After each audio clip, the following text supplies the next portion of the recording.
Objetivos: determinar el tiempo óptimo de mezclado del ácido salicílico en una mezcla sólida de amarillo número 6 y almidón, mediante el análisis del coeficiente de variación obtenido a partir de mediciones espectrofotométricas. 2. Conocer los factores que influyen en el proceso de mezclado de sólidos pulvulentos, produciéndose así medidas correctivas orientadas a mejorar la homogeneidad de la mezcla y reduciendo la agregación de los componentes. El mezclado es una operación unitaria, la cual es fundamental en la industria farmacéutica, que consiste en introducir partículas de una sustancia entre las partículas de otra. Esta viene a estar presente en la formulación de la mayoría de los productos, especialmente las que tienen las formas sólidas, como vienen a ser los comprimidos, las cápsulas y los granulados. Dentro de esto tenemos a los mecanismos de mezclado de sólidas. Tenemos 3 mecanismos. El primero es la mezcla convectiva, en donde se da cuando los grupos de partículas son desplazados de una zona a otra. La mezcla difusiva viene a ser cuando las partículas individuales se redistribuyen de manera aleatoria a través de superficies que están continuamente renovadas. Y la tercera viene a ser la mezcla por deslizamiento o cizallamiento, en donde se da la transferencia de las partículas a lo largo de los planos de corte. Tipos de mezcla. Primero tenemos a la mezcla positiva, que se caracteriza por su alta afinidad entre sus componentes, permitiendo que el mezclado ocurra de forma espontánea sin tener la necesidad de aplicar energía externa. Este proceso se da por difusión molecular debido a la baja fuerza de la cohesión, ya que los componentes presentan propiedades físico-químicas similares. Forma un sistema monofásico o completamente homogéneo y estable. Segundo, tenemos a la mezcla negativa, en donde en este tipo de mezcla los mecanismos no tienen afinidad natural, por lo que aquí sí es necesario aportar energía mecánica para que se pueda lograr una dispersión. Presenta también altas fuerzas de cohesión y una tendencia a separarse con el tiempo, incluso después de haberse mezclado. Y la tercera viene a ser la mezcla neutra, la cual es un sistema el cual no muestra una tendencia espontánea ni a mezclarse ni a separarse, manteniendo así un comportamiento estático. Esto requiere una elevada energía de mezclado para que se pueda alcanzar una distribución adecuada de los componentes, ya que su movilidad de las partículas viene a ser limitada. Este comportamiento viene a ser típico de mezclas sólido-sólido y de formas farmacéuticas que vienen a ser semisólidas. Tiempo de mezclado. Esto se define como el tiempo necesario para poder alcanzar la máxima homogeneidad en una mezcla de sólidos pulverulentos sin que se produzca segregación. Entonces, la segregación viene a ser el fenómeno mediante el cual los componentes de una mezcla sólida tienden a separarse después de haber sido mezclados, perdiendo así su homogeneidad que se alcanzó. Dentro de esto tenemos también a las diferencias físicas entre las partículas, tales como la diferencia de tamaño de la partícula, en donde las partículas grandes tienden a subir y las partículas pequeñas tienden a descender y ocupar los espacios vacíos. Tenemos también a la diferencia de densidad, en donde las partículas más densas tienden a desplazarse hacia el fondo y las menos densas suben a la superficie. Tenemos también a la forma y rugosidad de las partículas, en donde las partículas esféricas fluyen mejor y las partículas irregulares se mueven con mayor dificultad y además pueden quedar retenidas. Y asimismo las cargas electrostáticas, que provocan atracción entre las partículas formando aglomerados que vienen a alterar su distribución. Aquí el tiempo no viene a ser infinito dentro del tiempo óptimo de mezclado, ya que durante el proceso vienen a competir los mecanismos de mezclado y de segregación que había mencionado. Por eso mismo viene a existir un tiempo óptimo de mezclado. La determinación de este tiempo se realiza evaluando la calidad de la mezcla mediante el análisis de muestras que son tomadas en diferentes puntos del sistema, utilizando parámetros estadísticos como viene a ser el promedio, la desviación estándar y el coeficiente de variación. Estos valores permiten calcular el grado de mezcla y así poder expresar cuantitativamente el nivel de homogeneidad que se ha alcanzado. Los materiales que se usaron en esta práctica fueron 500 miligramos de colorante amarillo número 6, 30 gramos de almidón, 70 gramos de maicena, una pipeta y propipeta, un embudo y papel filtro para filtrar, tubos de ensayo para colocar las muestras, un tamiz, mortero y pilón, una luna de reloj y equipos como la balanza analítica y el espectrofotómetro, en la cual se midió a 580 nanómetros. El procedimiento se llevó a cabo de la siguiente manera. Primero, se pesaron 500 miligramos de colorante amarillo número 6, 30 gramos de almidón y 70 gramos de maicena. Y luego se procedió a tamizarlo con el fin de obtener polvos muy finos y homogéneos para su posterior uso. Siguiendo con ello, se colocaron en el mortero los polvos de menor a mayor peso, comenzando con el colorante amarillo número 6, seguido del almidón y finalmente la maicena. Posteriormente se mezclaron homogéneamente utilizando el pilón. A continuación se tomó 50 miligramos de la mezcla obtenida, los cuales se colocaron en un tubo de ensayo y se añadieron 10 mililitros de agua destilada. Este mismo procedimiento se repitió en los 5 tubos de ensayo. Seguidamente, las muestras fueron filtradas y el filtrado se colocó en la cubeta del espectrofotómetro para realizar la lectura de absorbancia a 480 nanómetros. Este último paso se realizó igualmente para las 4 muestras restantes, durante un periodo de 30 minutos, tomando lecturas cada 5 minutos. Siguiendo con ello, se colocaron en el mortero los polvos de menor a mayor peso, comenzando con el colorante amarillo número 6, seguido del almidón y finalmente la maicena. Posteriormente se mezclaron homogéneamente utilizando el pilón. A continuación se tomó 50 miligramos de la mezcla obtenida, los cuales se colocaron en un tubo de ensayo y se añadieron 10 mililitros de agua destilada. Este mismo procedimiento se repitió en los 5 tubos de ensayo. Seguidamente, las muestras fueron filtradas y el filtrado se colocó en la cubeta. Bueno, para los resultados hemos tenido que elaborar una tabla en donde hemos obtenido un total de 30 muestras, ya que son 5 muestras por cada tiempo asignado de 5, 10, 15, 20, 25 y 30 minutos.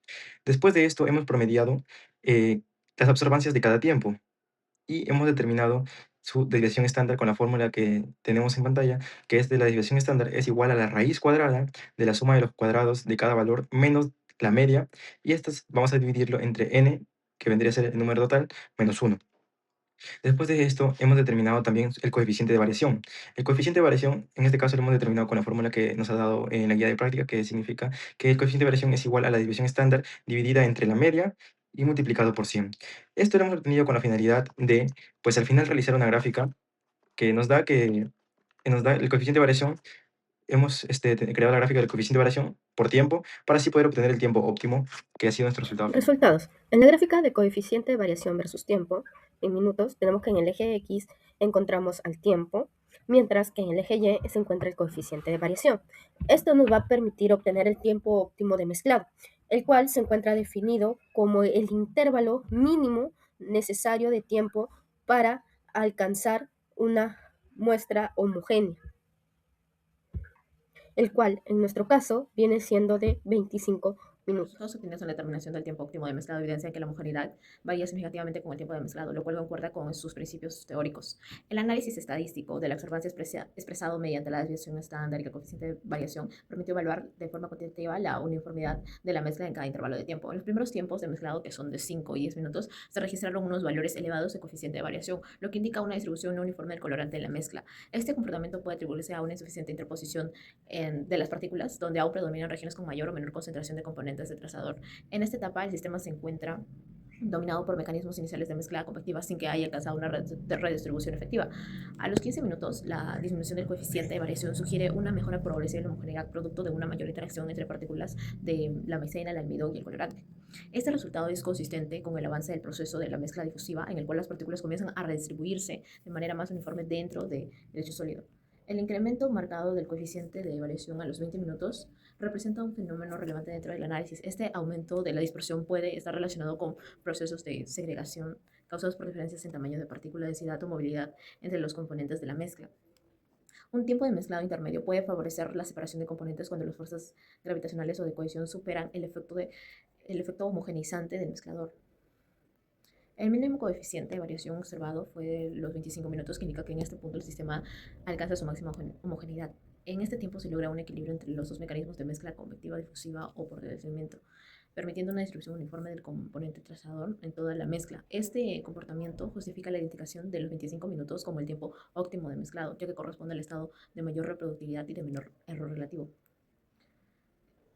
En conjunto, estos resultados van a confirmar que el mezclado no es un proceso lineal, sino que presenta un punto óptimo en el cual la homogeneidad es máxima. La identificación de este tiempo óptimo resulta fundamental en diferentes industrias, más en la farmacéutica, ya que una mezcla inadecuada puede generar variaciones en dosis, comprometer la calidad de un producto final y afectar la seguridad del paciente. Número 1, se determina el tiempo óptimo de mezclado al identificarse el mínimo coeficiente de variación, lo que evidencia una distribución homogénea del componente activo de la mezcla. Como conclusión número 2, se comprobó que factores como el tiempo de mezclado, el tamaño de la partícula, influyen directamente en la homogeneidad, por lo que su control permite reducir la segregación.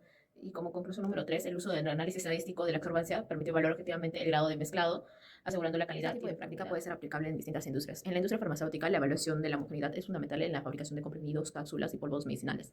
Mediante análisis de absorbancia y coeficiente de variación, se verifica que el principio activo esté uniformemente distribuido en la mezcla antes de la compresión. Determinar el tiempo óptimo de mezclado permite cumplir con las buenas prácticas de manufactura y asegura que cada dosis contenga la cantidad correcta de fármaco, evitando fallas terapéuticas o riesgos para el paciente. En la industria alimentaria, este tipo de práctica se aplica para evaluar la homogeneidad de mezclas sólidas y semisólidas. Por ejemplo, en la producción de harinas fortificadas con vitaminas y minerales, se toman muestras en distintos tiempos de mezclado y se analizan por métodos espectrofotométricos. El análisis del coeficiente de variación permite determinar el tiempo óptimo de mezclado que garantice que cada porción de alimento contenga la misma cantidad de nutriente, cumpliendo con normas de calidad y seguridad alimentaria. En la industria cosmética, esta práctica se emplea para asegurar la uniformidad de principios activos, colorantes y fragancias en cremas, geles, polvos compactos y maquillajes. Por ejemplo, durante la formulación de una crema facial con antioxidantes o filtros solares, se realizan mediciones espectrofotométricas a distintos tiempos de mezclado. Un bajo coeficiente de variación indica una distribución homogénea del activo, lo cual es crucial para garantizar la eficacia del producto, estabilidad visual y seguridad En la termodinámica. propuesta de innovación tenemos a la implementación de un sistema visual indicador de homogeneidad para mezclas sólidas. La propuesta surge ante la dificultad de evaluar de manera directa y continua la uniformidad del mezclado de sólidos pulverulentos durante el proceso. En este tipo de sistemas, las partículas pueden presentar diferencias tanto de tamaño, su forma y densidad, favoreciendo los fenómenos como son la segregación, y dificultar alcanzar una mezcla verdaderamente homogénea. Entonces, al incorporar un trazador sólido inocuo dentro del proceso de mezclado, se introduce un elemento que se comporta físicamente de forma similar al resto de los componentes, por lo que su distribución refleja de manera representativa el estado real de la mezcla. Esta propuesta se basa en los mecanismos físicos por difusión, convección y cizallamiento, responsables del movimiento y de la redistribución de las partículas dentro del mezclador. Cuando estos mecanismos vienen a actuar de forma adecuada, el trazador se viene a dispersar uniformemente, mientras que si hay una distribución irregular, evidencia fallas dentro del proceso. De esta manera, el sistema visual indicador nos permite poder identificar de forma temprana el mezclado incompleto, la segregación o desmezcla, aportando así un enfoque de control en el proceso que complementa los métodos analíticos. Además, esta propuesta viene a favorecer una mejor comprensión del comportamiento de los sólidos durante el mezclado, siendo valiosa en las prácticas y en las etapas iniciales de la formulación farmacéutica e industrial, donde el proceso viene a ser clave para asegurar la calidad del producto final.